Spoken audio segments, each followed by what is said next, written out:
สวัสดีผู้ฟังทุกท่านยินดีต้อนรับเข้าสู่ช่องมหาสัจจรรย์แห่งกรรม Miracle Deed เทนเป็นเด็กหนุ่มวัยรุ่นอายุ 17 ปีรูปหล่อแสบแซบประเภทเจ้าชู้ขี้เล่นไม่มีความรับผิดชอบ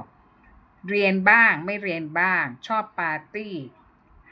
มีเสน่ห์กับผู้หญิงแต่ไม่เคยจริงจังกับใครเลยมีนเป็นเด็กสาววัยรุ่นอายุ 16 ปีเป็นเด็กเรียบร้อยใจอ่อนถูกเทนตามจีบจนใจอ่อนใจละลายเป็นแฟนคนแรกของเทนที่เขาบอกว่ารักแต่สุดท้ายก็โดนเทนหลอกพลอยเป็นเด็กสาววัยรุ่นอายุ 16 ปีเป็นเด็กเปรี้ยวมั่นใจเป็นอีกคนหนึ่งที่ตกหลุมรักความมีเสน่ห์ของเทนมีใจกล้าได้กล้าเสียและไม่ยอมใครง่ายๆเทนเป็นวัยรุ่นที่ใช้ชีวิตตามใจตัวเองใช้เสน่ห์เข้าหาผู้หญิงมากมายจนสุดท้ายไปมีความสัมพันธ์ลึกซึ้งกับทั้งมีนและพลอยในเวลาที่ไล่เลี่ยกันจนกระทั่งทั้งสองตั้งครรภ์โดยไม่ได้ตั้งใจจากความสนุกกลายเป็นความวุ่นวายเป็นความลับและ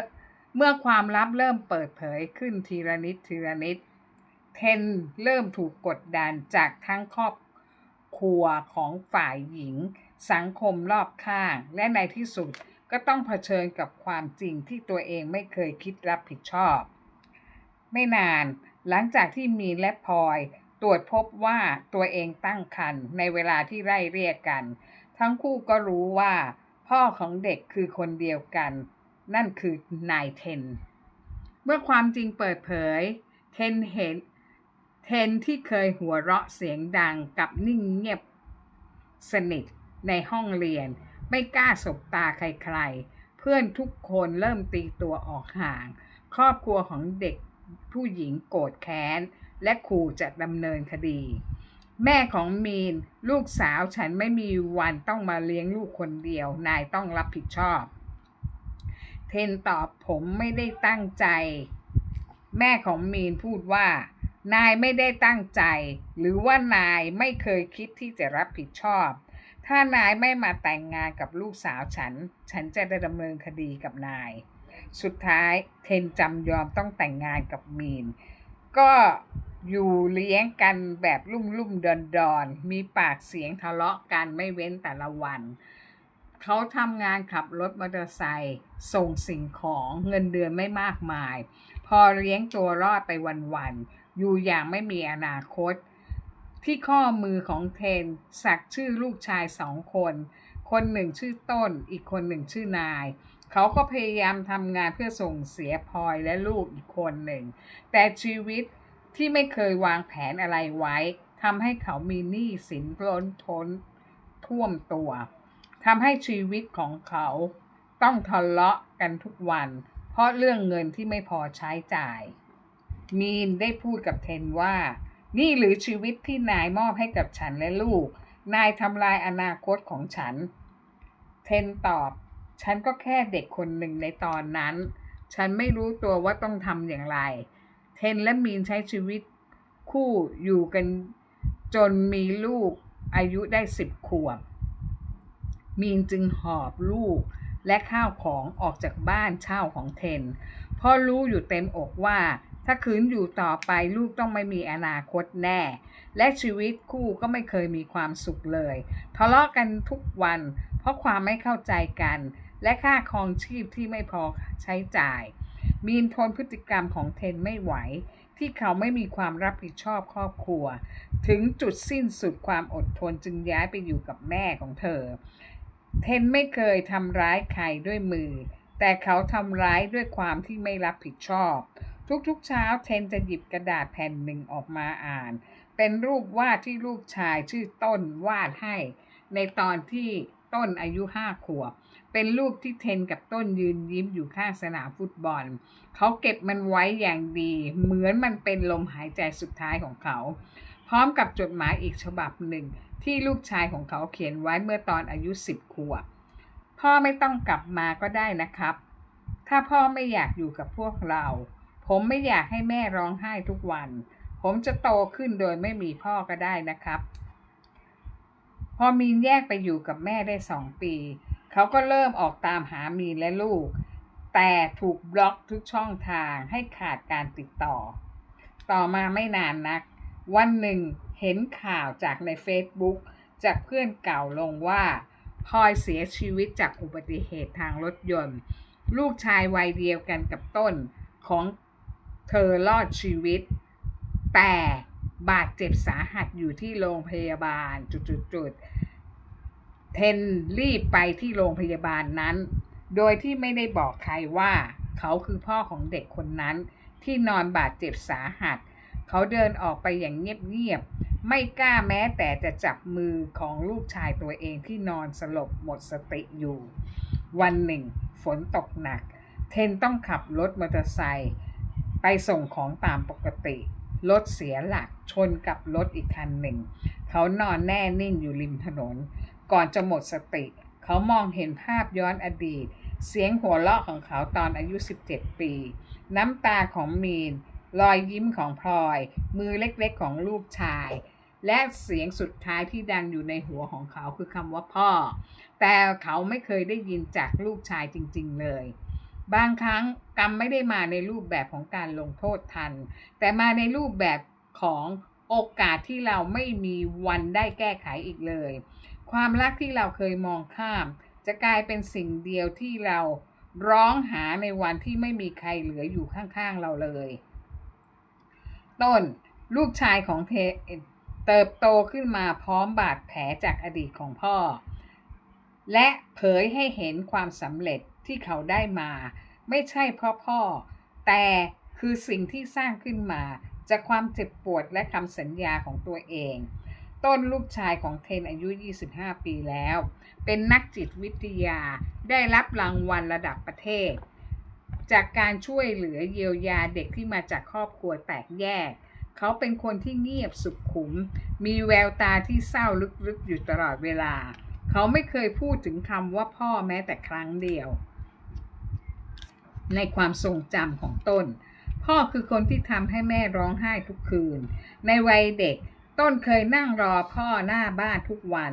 รอคำขอโทษรออ้อมกอดรอการยอมรับว่าเขาเป็นลูกแต่สิ่งที่เขาได้รับก็คือเสียงตะโกนของแม่ให้ปิดประตูบ้านและเงียบงันต้นจึงสาบานกับตนเองว่าผมจะไม่มีวันเหมือนอย่างเขาอย่างเด็ดขาดต้นเรียนหนังสืออย่างหนักทำงานหนักเรียนจนจบจิตวิทยาพร้อมกับเกียรตินิยมอันดับหนึ่ง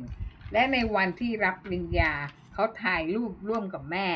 โดยมีเก้าอี้วาง1 ตัวอยู่ตรงกลางมันคือเก้าอี้ของคนที่ควรจะอยู่แต่ไม่เคยมาเลย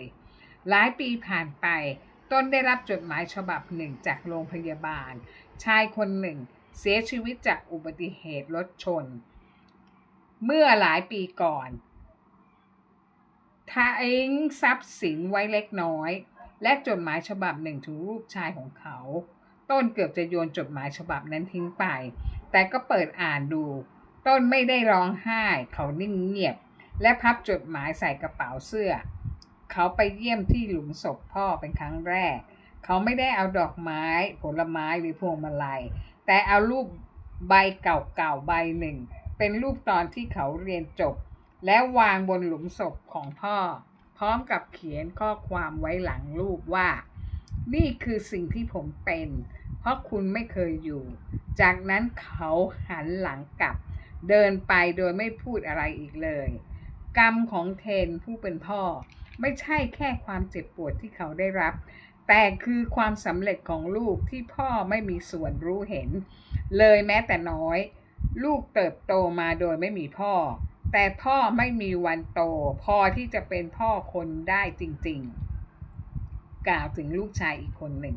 ที่เกิดจากพลอยอายุเท่าๆกับต้นเติบโตมากับยายหลังจากที่แม่พลอยเสียชีวิตเขาชื่อนายจากอุบัติเหตุรถชนเขาจำเหตุการณ์วันนั้นได้ดีวันที่ฝนตกหน้ากระจกรถเต็มไปด้วยหยดน้ำคำถามที่ไม่มีใครตอบนายถามยายว่าผมรอดชีวิตมาเพื่ออะไรในเมื่อคนที่ผมรักมากที่สุดไม่อยู่แล้วพ่อผมอยู่ที่ไหน ทำไมเขาไม่มาหาผมเลย ยายหลบสายตาหลานและตอบว่าก็เพราะเขาไม่อยากรู้จักลูกนะจ๊ะนายพยายามดิ้นรนเพื่อเรียนต่อมหาวิทยาลัยทำงานพาร์ทไทม์ในตอนกลางคืนและเรียนหนังสือในตอนกลางวันเขาไม่เคยหยุดถามในใจเลยว่าถ้าพ่ออยู่ผมจะลำบากแบบนี้ไหมถ้าพ่อรักแม่ผมคงได้ยินคำว่าพ่อภูมิใจในตัวลูกสักครั้งหนึ่งนายไม่ได้เป็นเด็กเกเรไม่ได้เป็นเด็กที่เรียนเก่งที่สุดแต่เป็นเด็ก